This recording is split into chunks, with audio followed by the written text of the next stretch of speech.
today on Ag News Daily. How do we take a machine and allow it to operate without someone in the cab, do an important job, and create ROI from a labor cost saving standpoint? The other critical area that we focus on, especially in agriculture, is what we call behind-the-hitch automation. Well, welcome back to the weekly edition of the Ag News Daily Show, and I'm already here annoying Delaney before we even start. I noticed that, yeah. It's the way I think all good co-hosts should be. Got to jab at each other every once in a while. I suppose that's true.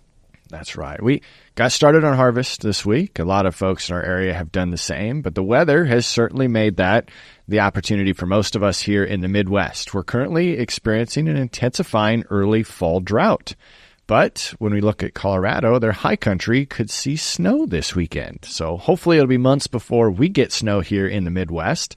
A fun fact for you, though, is that the National Weather Service began keeping records in 1882.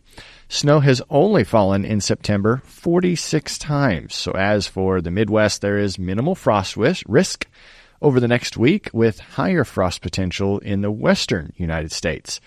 The drought is affecting areas mostly around the Missouri and Mississippi and Ohio River basins.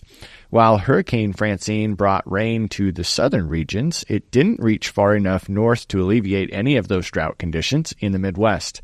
However, there is some optimism that rain from the plains may move into the Midwest next week. Isolated showers are possible in both the Midwestern and eastern parts of the Midwest, but many areas will remain dry and temperatures are expected to stay warm. This will help crops dry down, though the lack of rain could hinder winter wheat crops, which is just beginning to be planted, and we'll need that moisture from these potential chances next week. We got a little bit, about a half inch here in our area the last couple of days. I'm not sure the snow fact was fun for me.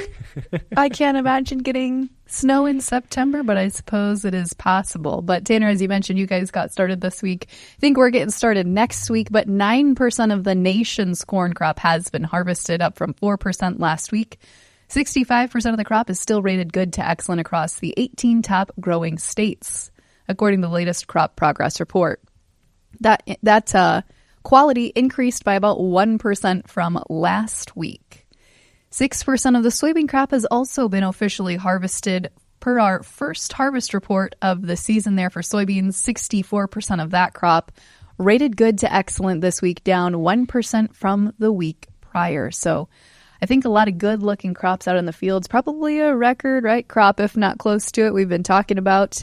And on the spring wheat side, 92% of spring wheat is harvested, up from 1% from last year at this time. So a little bit of a harvest update there for us as well. Yeah, well, I think this is always the time of year where I talk about placing bets to see how much that's going to jump from week it is fun. to week to week. It is fun to do that. Maybe our listeners can get involved as well. That's right. That would be great. But we do have harvest season is always busy. It's filled with long nights and many challenges, and that's just as important to take care of yourself as it is any other time of the year. In FFA New Horizons article, a former FFA member said, and licensed professional counselor supervisor from Mississippi, shared 7 valuable tips for managing your stress during the harvest season. These tips emphasize that stress is a normal part of life and managing it involves open communication and prioritizing self-care.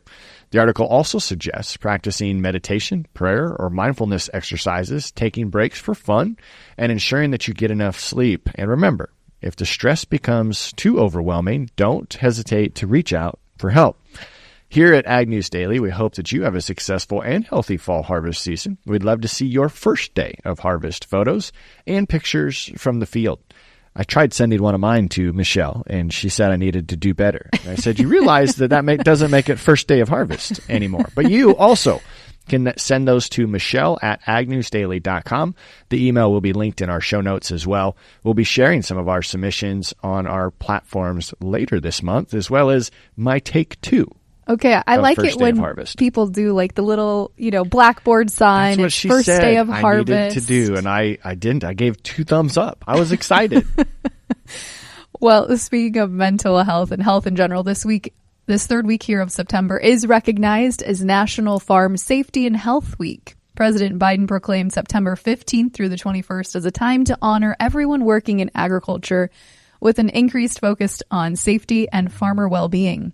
Since 1944, each sitting president has proclaimed the week-long observation recognizing the contributions of America's farmers and ranchers ahead of the harvest season. The theme for this year's observation is Don't Learn Safety by Accident. According to 2022 data from the U.S. Bureau of Labor Statistics, agriculture accounted for 417 workplace fatalities. Fall harvest is among one of the busiest and most hazardous times of the year for our industry. Regarding safety, there have been an increasing number of reports across the Midwest about the dangerous presence of silo gas, primarily nitrogen dioxide, in recently filled silage bags and bunkers due to this year's dry weather conditions. The risk is particularly high with Midwestern farmers that are harvesting in temperatures ranging from 70 to 80 degrees. In Wisconsin, the Iron Ridge Fire Department shared a report from a local resident describing a yellow-orange haze, a sign of silo gas, visible above the silage bunk. Any exposure at all to silo gas requires immediate medical attention, even if there are no immediate symptoms, as potentially deadly symptoms can show up hours later. This issue is also affecting states like Ohio, where a certified crop consultant told the Ohio Ag News that if you suspect forage might be high in nitrates, the safest approach is to sample and test the forage before harvesting. If nitrate levels are elevated, delayed harvest can help reduce those levels. So just our friendly reminder to remain vigilant during harvest season, as that's when accidents often occur. And it's hard to delay for any reason, but that sounds like a good reason to potentially delay your harvest. We did see the Fed's cut rates this week, some good news in agriculture. The Federal Reserve announced its first rate cut in 4 years. They cut it by 50 basis points. The range is now 4.75 to 5%. Darren Fry of Walter Street Advisory told AgWeb that this change is positive for the agricultural markets, as a shift in monetary policy will likely weaken the U.S. dollar, and a weaker dollar makes the U.S. products more competitive in the global market, potentially increasing exports and boosting commodity prices.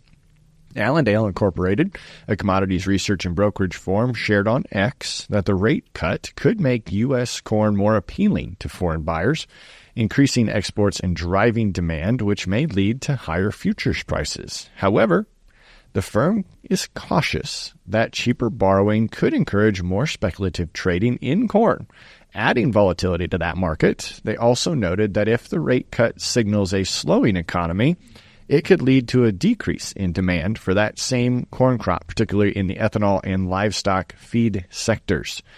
It was certainly catching headlines because of the length of time the Fed has waited, so that September 18th rate cut is expected to be the first of several over the next 24 months.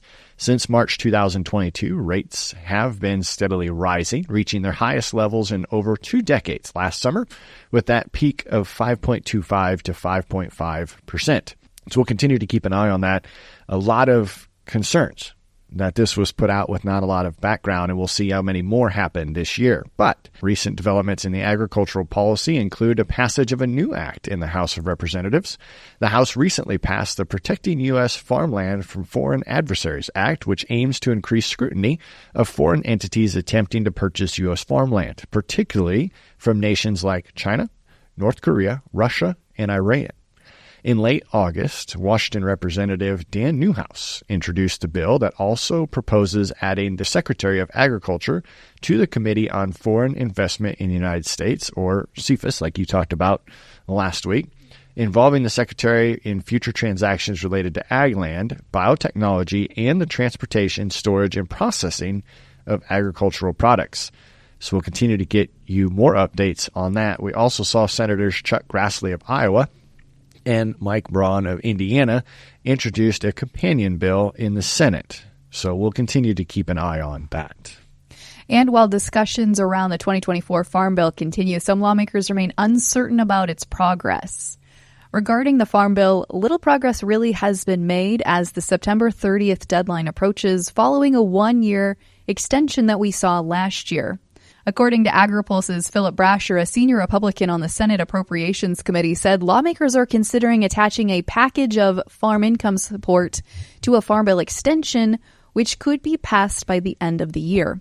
Kansas Senator Jerry Moran told Progressive Farmers Chris Clayton at the Kansas City Agribusiness Council's Ag Outlook Forum that House members he spoke with are considering either a full Farm Bill extension or a shorter-term extension with added assistance for commodity producers. During that same event that happened there in Kansas City, Senator Moran also emphasized that with elections nearing, reminding both Republicans and Democrats of the importance of agricultural interests could help motivate rural voters, especially if progress is made on the Farm Bill. So not a lot of progress there, Tanner, but... Yeah, you really had nothing to report on there, except for just conversations between people that wanted to have conversations. Well, much of the same there. But we did have some great conversations at Farm Progress Show this past August. And we heard a little bit from Mach, who is gearing up in the autonomous and innovation space. So let's get over to that conversation. Well, Tanner, I'm so excited for this next conversation because it's not often we talk about maybe the technology driving some of the innovation we see in agriculture. I'm going to talk today about some of the technology driving automation in agriculture, specifically joined today by the CEO and CTO of Mach, Colin Hurd and Rhett Childroth. Gentlemen, thanks for joining us on the podcast. Yeah, thanks for having us. Yeah, it's great to be here. So you guys both have, I would say, somewhat of a prominent persona in the autonomous industry, both in different respects for some of the work you've done previously. But give us a little bit of each of your backgrounds and how Mach came to be as an autonomous provider today. I got involved in automating farm equipment actually in 2016. And I remember that year very especially because I founded a startup that year, and then I came to a Farm Progress Show, and CNH debuted this really cool looking autonomous tractor, and I was like, oh crap, there goes my business idea. They already beat me to the punch. As the fate would have it, about 4 years after that, we were purchased by Raven Industries. So we had a product called AutoCart, which was a automated grain cart for harvest. Raven Industries purchased it, and then about 2 years into Raven, I ended up being at CNH. So CNH, as many people know, bought Raven Industries in, I believe it was 2021. So long background in automating different farm equipment. For me, I think it's labor is an ongoing challenge on the farm, whether it's finding qualified operators or just finding somebody to do the job. And so I think it's a problem. It's an ongoing challenge in our lifetime, and it's exciting to continue to keep working on that challenge. Really a full circle moment for you too. Starting. Yeah, absolutely. Right, you have a deep background in ag autonomy as well. Give us a little bit of your background and how that led you to Mach. Yeah, sure. Yeah. So I've got a few more years than Colin does under my belt. So started in the industry in 98 working for John Deere, and that's so far back. At that time, they just called it precision farming, which was yield mapping. That's all it was. But very quickly after that, auto guidance became a thing. And so I was part of the John Deere team that brought the original auto guidance product line, including the Green Star display and the Starfire receiver. Left there to work for a company called Topcon to bring them into agriculture electronics as well. And then around 2012, came back to the Midwest, did a few things, but then very quickly started my own company called Red Shield Consulting, just focused in on providing consulting services within the precision ag industry. It started out just me and the dog, and I thought that's all that it was ever going to be, but the business grew to the point where we actually had a product line to provide complete automation of an agricultural vehicle. And about that time, Colin knocked on my door. I'd done a little bit of work with him as an advisor in his Smart Ag days, and said he was forming this company around precision agriculture, and I was trying to figure out how I was going to grow my business. And the idea of working with Colin and some of the other people that he was bringing to the table was very appealing. So I merged my company into what's now Mach, and that's how I came to be here. I love that story, and I was going to ask how you guys had connected and where that path crossed. But now as Mach is continuing to build its portfolio, what are the key services that it offers? It's a great question, Tanner. So we really focus on two key aspects of automation, as you would call it. So one is full vehicle autonomy. How do we take a machine and allow it to operate without someone in the cab, do an important job, and create ROI from a labor cost savings standpoint? The other critical area that we focus on, especially in agriculture, is what we call behind the hitch automation. So a tractor is essentially the Swiss Army knife of agriculture, right? I mean, you can use the same machine to do hundreds of different jobs. Every one of those jobs has particular requirements about how the tractor should operate and especially what's going on behind the machine. And so there's a lot of effort around making implements and tools that hook up to automated tractors smarter and being able to sense their environment, sense how good of a job they're doing, and make adjustments so that if you're not in the cab, the machine is sort of in a self-sustaining state that it performs the job as good as or better in some cases than an operator might. And when you think about how Mach partners within the industry, we're not seeing Mach's products at a farmer level. You guys are working directly with OEM suppliers to provide hardware and software solutions. Thinking about the ag OEMs that you work with today, what are some of those common problems that they're coming to Mach and saying, hey, we need help figuring out how to address this piece of automation? Yeah, as you say, you don't see that Mach name out there, and that's because we're an OEM supplier. So we provide the brand names that you do see out there with automation. And really, our best projects are when we have an OEM partner that has a very strong engineering group, but they're very strong, say, mechanical, and they don't have as many people on the electronics and software side. So what we do is we bring that knowledge of how to automate a piece of agricultural equipment. Because of our experience in this area, we can fairly quickly take, whether it's a self-propelled vehicle, making that completely autonomous with our product line and integrating it with what they're doing, or as Colin said, a lot of our growing businesses behind the hitch, just our existing knowledge of how to make an implement autonomous, as well as the sensors that we have to facilitate that.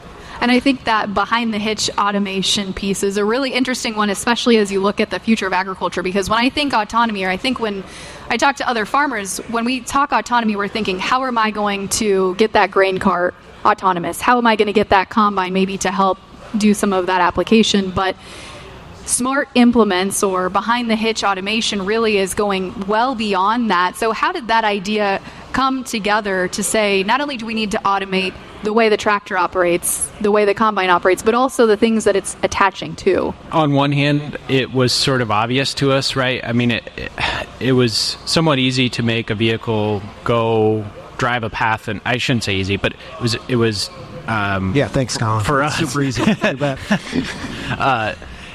But it was done before. It's kind of a solved problem, but as soon as we put something behind that tractor, all of a sudden we realized we had this giant black box back there, and we had no concept of, was the implement doing the right thing? And so we really started to recognize that there was a need there. And we're not the only ones in the space, right? So a lot of our customers that we work with that build implements or build attachments for tractors, they were also thinking through this, right? And it's not always about removing a person from the cab too, right? A lot of times it's about taking a person that maybe isn't as experienced, putting them in a machine that maybe they're not super familiar with, but getting the same quality of work done, and allowing a farmer to essentially leverage less skilled labor in certain situations to get everything done in time.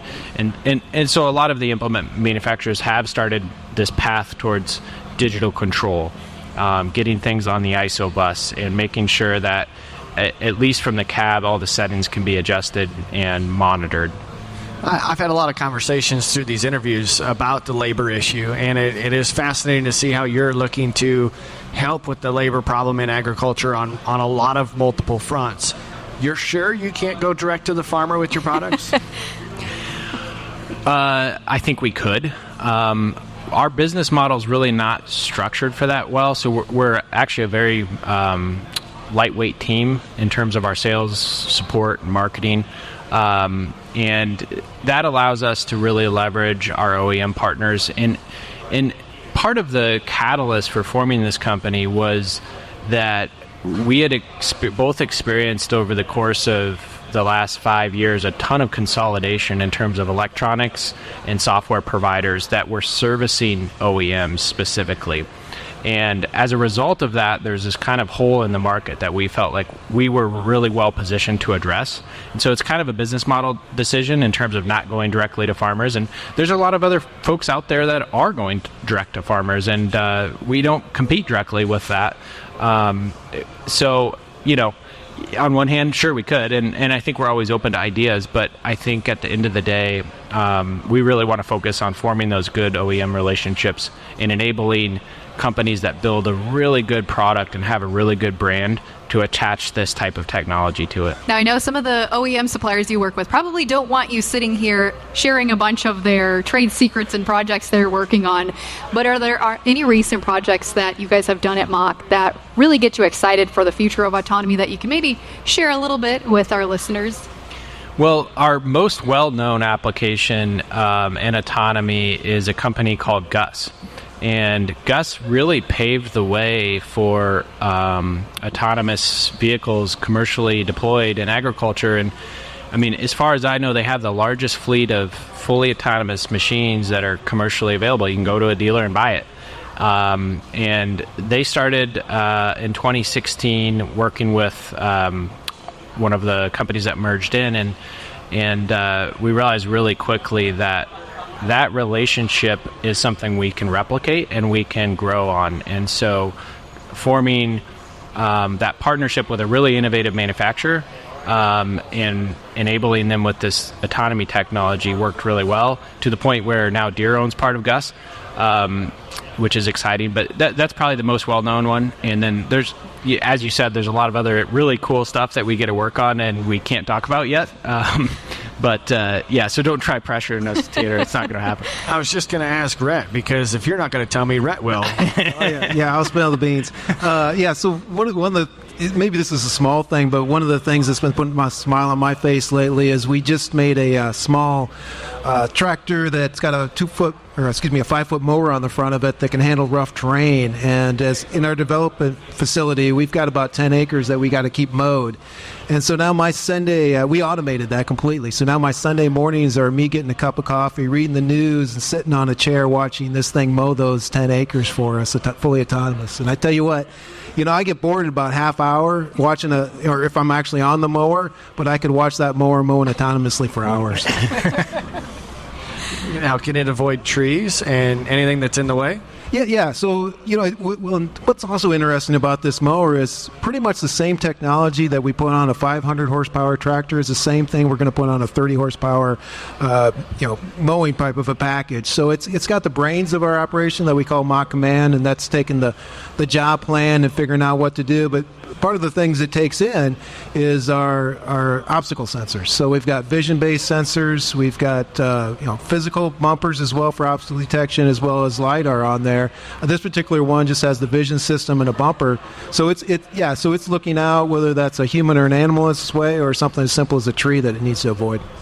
As you guys look at the future of ag autonomy and maybe some of that visual component, like being able to avoid objects, avoid people, etc., what do you think the path to adoption looks like at the farm gate level? I know you guys don't work directly with farmers, but you both have agricultural backgrounds. So what do you think that autonomy adoption looks like across the industry? I think a big part of it is augmenting the farmer's knowledge, right? So I've never been on a farm, talked to a farmer who doesn't know how they want to do the job, right? They've had enough experience, they've learned enough from, maybe it's their parents and grandparents to say, this is how we farm this field, this is what's worked best over our combined, 30 plus years of experience farming this land, this is how we want to manage it. And so I think one of the things that drives adoption is that knowledge base that the farmer has can now get augmented into the software and the decision-making process that he's actually in control of in terms of how this machine does its operation. So I think that's one big thing that will drive adoption, is when a farmer can understand that he can leverage his experience across a fleet of more than one vehicle. And so I think applications where a farmer is still in the field, but he's now in charge of 2 or 3 machines instead of just the one he's sitting in, start to make a lot of sense, and they economically make sense too, right? There's a true ROI to that labor savings that he can justify making the investment in autonomy for. Yeah, it's exciting, and I don't even know the direction I want to take my next question. So maybe before we wrap up, did we miss anything that our listeners need to know about Mach and you guys? I think you did a pretty good job of kind of covering the essence of what we do. We have realized that, agriculture is probably our cornerstone and our background. There is other applications outside of agriculture where we can leverage this same type of technology and address. So whether that's in construction, mining, different types of equipment for different jobs. The labor challenge exists beyond ag. It's a pretty universal problem. Absolutely. Well, Rhett, Colin, before we let you go, where's the best place to go? I know we've got farmers listening, but we might have some OEMs or some folks that work in the agribusiness space as well that might want to find out more information about Mach. It's really easy. Our website address is mach.io, and you can find more information there and on LinkedIn and other places. That's great. Thanks for joining us. Thanks for having us. Thank you. It was an honor. Well, Delaney, I think it's time to take a look at markets. Certainly a lot of news coming out after the Feds dropped their rate, but Josh Linville's report says that this week's fertilizer update coming from him at StoneX highlights what's happening across the world and how it's affecting prices and supplies of fertilizer in the United States. When we first start taking a look at urea, the focus remains on the tightening supplies. Production remains offline for Brazil. The European Union remains at only 75% of normal, and exports are still largely non-existent in China. Linville told reporters that there are still many unanswered questions about where China's urea production is going, and there's concerns due to the country being such a vital part of that global market. In relation to corn values, Linville says that the New Orleans urea values are still decent, with being under all of previous years except in the 2019 and 2020 for this time period in that 5-year gap. Looking into urea ammonium nitrate, the biggest global supply issues remain in Trinidad due to short-term production reductions due to gas shortages, and the European Union also at 75% of normal. Russia continues to export at heavier than normal pace, which helps buyers for the most part. Linville says that UAN is priced well in relation to urea as it comes from that New Orleans perspective. We've got more fertilizer to look at when you look at a quick phosphate market update. Those Chinese exports are still continuing to disappoint, and India has approved a new subsidy program for its phosphate. Historically, India is the world's largest buyer of phosphate, so Linville says we should be seeing a lot of buying happening, and that's going to drive market changes. And for potash, the global outlook appears to be promising, with more supplies being available, and Linville says values are well priced compared to current grain values. Well, as we look at grain values for the week, Tanner, we certainly saw some choppy trading here. Markets really unable to find their footing. Between the federal rate interest cut, weather, and now harvest underway, grains certainly have some mixed fundamentals to go off of here. When we take a look at the corn markets, adding pressure to corn this week is the ongoing rail transit issues in Mexico. The Union Pacific has suspended rail movement into Mexico until it sees improvement in delays at border crossings. These are causing equipment shortages and delayed exports via rail. Additionally, the large crop that's in the field is likely to limit any upside potential here, big moves that we may see in new crop corn. We have put in a low, though, so hopefully we've got a little bit of upside potential here, but certainly fairly limited. The weekly export sales numbers came in strong this week, but left beans still struggling to find price stability. Markets are really just struggling to find any sort of true news to push them one way or the other, Tanner. And like I said, most analysts here are expecting pretty limited upside potential for both corn and soybeans. Wheat still kind of remains the wild card as we look at Ukrainian and Russian production. So that's a little take on this week's market headlines. That's right. And I saw that Angie Setzer, friend of the podcast, put an article out with bar chart. And the title of that article is Why I Am Bullish Corn. Oh. So she's making waves, of course, not hitting necessarily viral status, but a lot of discussion happening online around that article. So go check it out. Bar chart. She says all you got to do is Google her name, and that article seems to be popping up. Interesting. She's kind of taking a stance that maybe not a lot of others are taking in the industry right now. That's right. But listeners, if you've got feedback, we always encourage you to send that to us. Please reach out to us, follow us on social media, and check out the YouTube video. So that way you can tell me that I'm right when Delaney wears the same outfit every time we record this podcast. And don't forget to send us your first day of harvest photos. You can email those to Michelle@agnewsdaily.com, or just tag us on social media when you get those posted so we can see those and reshare them, Tanner. That's right. But for today, what do you say? Should we let the listeners go? Let's let them go.